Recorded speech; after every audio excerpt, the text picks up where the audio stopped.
कक्षा 10 के मेरे प्यारे विद्यार्थियों, बहुत बहुत स्वागत है आप लोगों का आज के इस नए वीडियो में। मेरे प्यारे विद्यार्थियों, हम लोगों की लगातार बातें विशेषण बिंदु पर चल रही हैं, विशेषण पाठ पर हो रही है। आज हम लोग विशेषण पाठ के चौथे भाग को लेकर आपके समक्ष उपस्थित हैं। मेरे प्यारे विद्यार्थियों, देखिए, कक्षा 10 विषय हिंदी भाषा, पाठ पद परिचय और पद परिचय के अंतर्गत विशेषण भाग 4। तो आज हम लोग विशेषण भाग 4 की चर्चा आपसे करेंगे।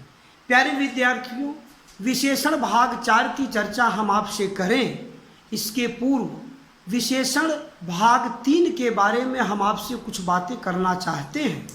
किंतु अति आवश्यक बात आपके लिए यह है कि आप कमेंट बॉक्स में जाकर अपना नाम, क्लास और सेक्शन जरूर दर्ज कर दिया करें वीडियो देखने के उपरांत, वीडियो देखने के बाद।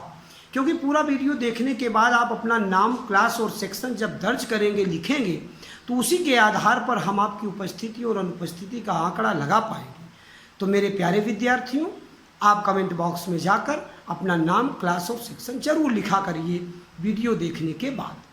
तो प्यारे विद्यार्थियों, जैसा कि चर्चा हमारी हो रही थी, हम लोग विशेषण भाग 3 की बात कर रहे थे। यदि विशेषण भाग 2 की बात करें तो विशेषण भाग 2 में हम लोगों के गुणवाचक, जो विशेषण भाग 1 की बात किया था, विशेषण का अर्थ, परिभाषा और गुणवाचक विशेषण की बात किया हमने। उसके बाद हम लोगों ने परिमाणवाचक विशेषण की बात किया वीडियो के भाग नंबर 2 में। परिमाणवाचक विशेषण के भेदों की बात किया। इसके उपरांत भाग 3, विशेषण भाग 3 की जब हमने चर्चा किया तो विशेषण भाग 3 में हम लोगों ने संख्यावाचक विशेषण की चर्चा आपसे किया। अब संख्यावाचक विशेषण में भी निश्चित संख्यावाचक और अनिश्चित संख्यावाचक की बात हम लोगों ने की। फिर निश्चित संख्यावाचक में क्रमवाचक, समूहवाचक, समुच्चयवाचक, इस तरह की भी चर्चाएं हम लोगों ने उपभेदों की भी आपसे किया। सारी बातें आपको स्पष्ट कराएंगे।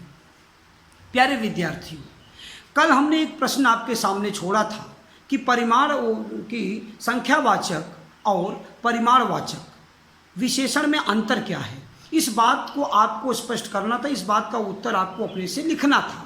प्यारे विद्यार्थियों, आज हम आपको विशेषण, जो चौथे विशेषण की बात है, जिसका नाम है सार्वनामिक विशेषण, सार्वनामिक विशेषण को पढ़ाने के बाद हम आपको एक नई चीज़ दिखाएंगे। प्रविशेषण किसे कहते हैं। प्रविशेषण के बाद उस प्रश्न के उत्तर को लेकर उपस्थित है, जो हमने आपको कल एक प्रश्न आपके लिए दिया था कि संख्यावाचक तथा परिमाणवाचक विशेषण में अंतर स्पष्ट कीजिए। आशा करता हूं कि आप लोगों में से बहुत सारे लोगों, जिन्होंने ध्यान से कम 2 से 3 बार वीडियो को देखा होगा, सुना होगा, वो तो अपने से स्वयं से ही संख्यावाचक और परिमाणवाचक में अंतर स्पष्ट कर लिए होंगे, कर चुके होंगे, कर लेंगे। लेकिन यदि आप अपने से नहीं कर पाते हैं तो मैं आपके लिए आज संख्यावाचक और परिमाणवाचक में अंतर भी बताऊंगा। तो प्यारे विद्यार्थियों, आइए हम लोग अपने पाठ को आगे बढ़ाएं और एक कदम आगे बढ़ाते हुए हम आपसे कहना चाहते हैं कि विशेषण का जो 4 भेद थे, उसमें से चौथे की चर्चा आज हम लोग कर रहे हैं और इसका नाम है सार्वनामिक विशेषण। सार्वनामिक विशेषण किसे कहते हैं। जैसा कि यहाँ से अगर आप आधा नाम देखें तो सर्वनाम शब्द यहां से निकल रहा है। सर्वनाम धन इक बराबर सार्वनामिक, सर्वनाम धन इक बराबर सार्वनामिक। जो सर्वनाम की चर्चा करे वही सार्वनामिक है। आइए देखते हैं क्या कहता है। ये शब्द का अर्थ है, सार्वनामिक का अर्थ हमने आपको बताया। अब परिभाषा देखते हैं। कह रहे हैं कि कुछ सर्वनाम भी जब किसी संज्ञा की विशेषता बताने के लिए विशेषण के रूप में प्रयुक्त होते हैं, तब उन्हें सार्वजनिक या सार्वनामिक विशेषण कहा जाता है। प्यारे विद्यार्थियों, एक पल के लिए समझने का प्रयास करिए।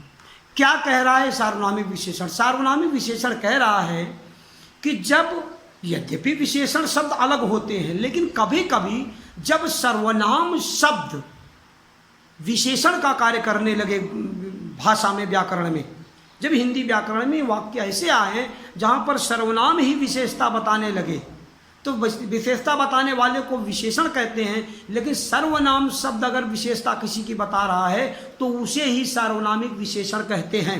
ध्यान से सुनिए, एक बार और आइए देखते हैं डिफिनेशन क्या कहती है। डिफिनेशन में कह रहे हैं कि कुछ सर्वनाम भी जब किसी संज्ञा की विशेषता बताने के लिए विशेषण के रूप में प्रयुक्त होते हैं तब उन्हें सार्वजनिक या सार्वनामिक विशेषण, ये यहाँ देखिए, सार्वजनिक या सार्वनामिक विशेषण कहते हैं या कहा जाता है। स्पष्ट है, स्पष्ट सी बात है कि सर्वनाम शब्द जब विशेषण का कार्य करने लगे तो उन्हें सार्वनामिक विशेषण कहा जाता है। अब देखिए, उदाहरण के माध्यम से अगर हम समझना चाहें तो हम यहाँ कह सकते हैं कि जैसे मेरी, मैं की जगह अगर मैं अपना नाम ले लेता तो ये संज्ञा हो जाता, लेकिन मेरी शब्द जो है वो सर्वनाम है और मेरी किताब कह रहा है। अब किताब की विशेषता है कि वो किसकी है, वो मेरी है। आपका बेटा, बेटा की विशेषता है कि वो आपका बेटा है। मकान, मकान की विशेषता वो किसी का मकान है। तो किसी क्या है, सर्वनाम है। आपका क्या है, वो भी सर्वनाम है। मेरी क्या है, ये भी सर्वनाम है। ये जो सर्वनाम शब्द है वो विशेषण बता रहे हैं किसकी, मेरी बता रहे हैं किताब की, आपका बता रहा है बेटा की विशेषता, और किसी का बता रहा है मकान की विशेषता। अब करें कौन सी, अब यहाँ देख लीजिए, कमीज, बोले कौन सी कमीज, तो कमीज की विशेषता है कि कौन सी कमीज, कोई लड़का।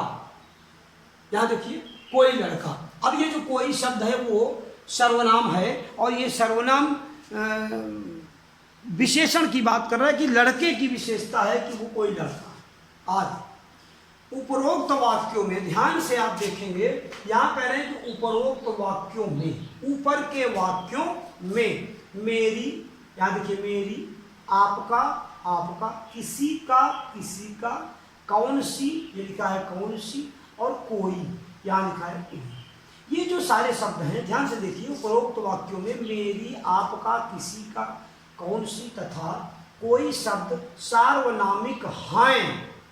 अब सार्वनामिक तो हैं, परंतु इन रचनाओं में संज्ञा विशेष की विशेषता बताने के कारण विशेषण का कार्य कर रहे हैं, इसलिए इसे सार्वनामिक विशेषण कहा जाता है।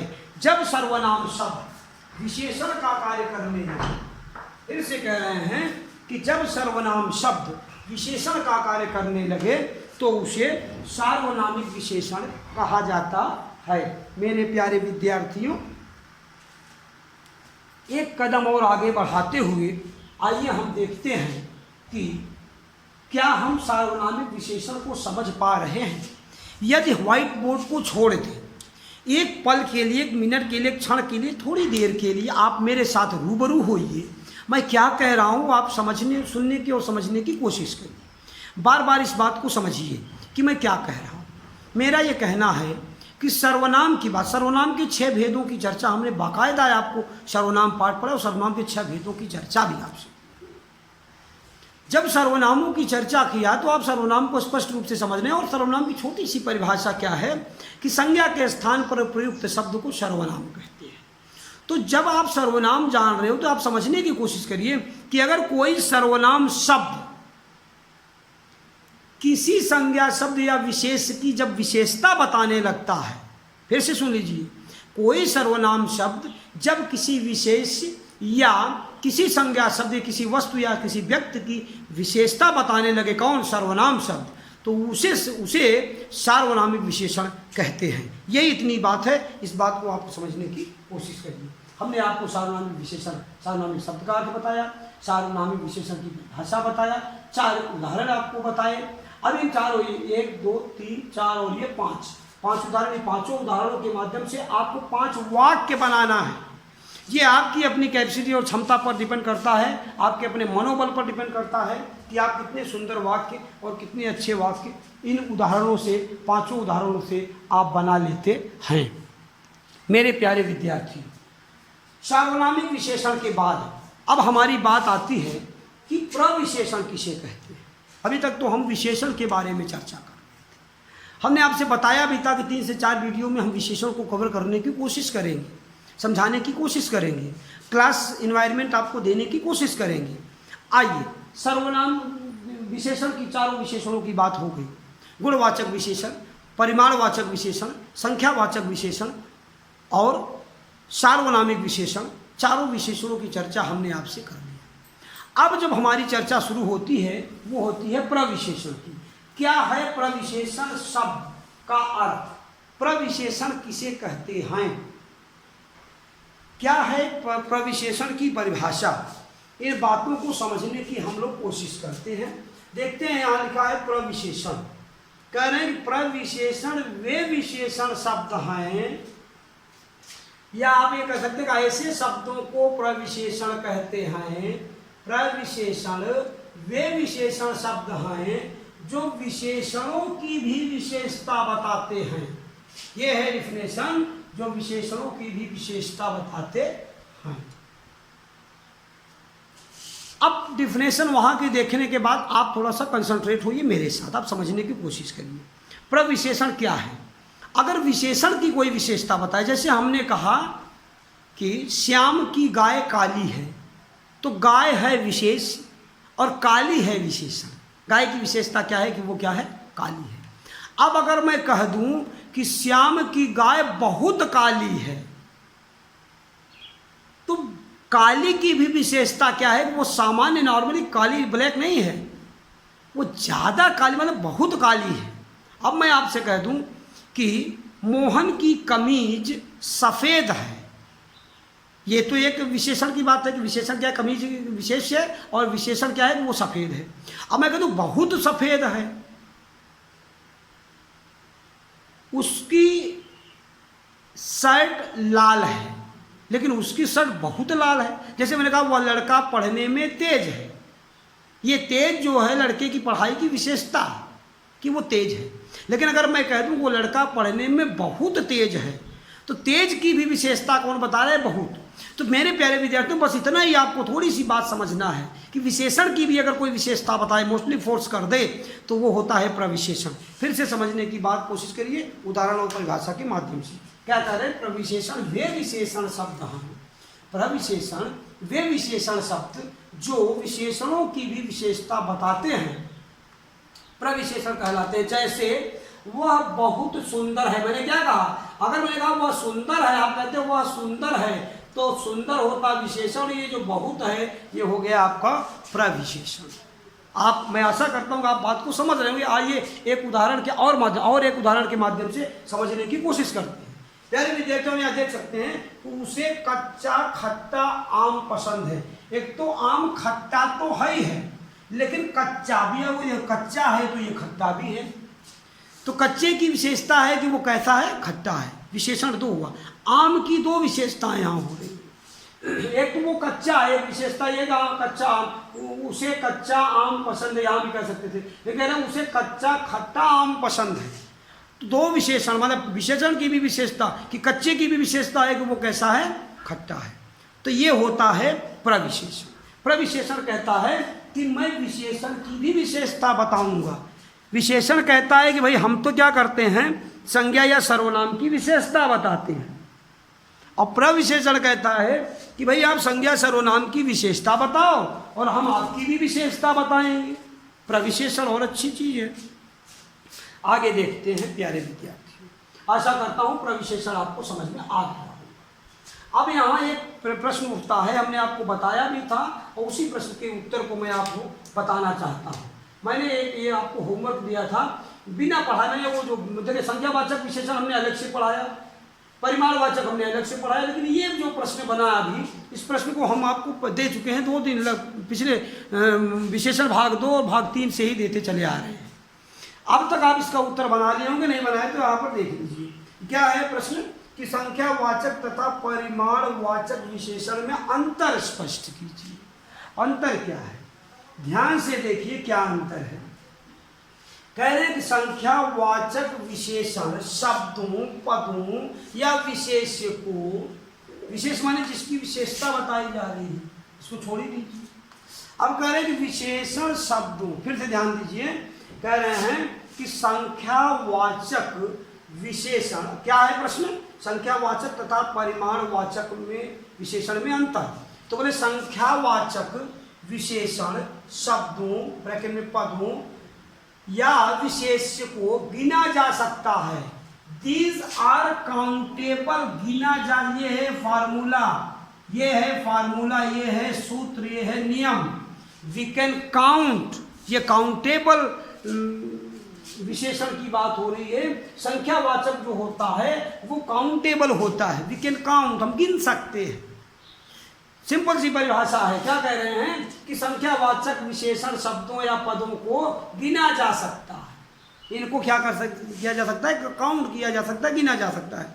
अब थोड़ा सा और आगे बढ़ते हो, देखते हैं कि परिमाणवाचक क्या कहता है। जबकि परिमाणवाचक शब्दों पदों को केवल मापा या तौला ही जा सकता है, केवल मापा या तौला ही जा सकता है।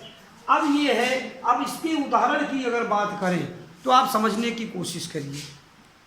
संख्यावाचक विशेषण में क्या कहा गया था कि वहाँ कुछ लड़के खड़े हैं। अगर अनिश्चित संख्यावाचक की भी बात कर रहे हैं तब भी मैं बता रहा हूँ, माना कि कुछ लड़के खड़े हैं, तो संख्यावाचक विशेषण के अनिश्चित की बात, अनिश्चित संख्यावाचक, निश्चित है तो आप जानते ही हैं कि 5 बच्चे वहाँ खड़े हैं, 6 बच्चे प्रथम स्थान प्राप्त किए, 2 बच्चे दौड़ रहे हैं, तो ये तो ठीक है। लेकिन अगर अनिश्चित संख्यावाचक की बात करें तो उसे भी गिना जा सकता है। अगर कुछ बच्चे, कुछ लड़के खड़े हैं, तो लड़के कितने भी हों मेरे प्यारे बच्चों, उनको गिना जा सकता है।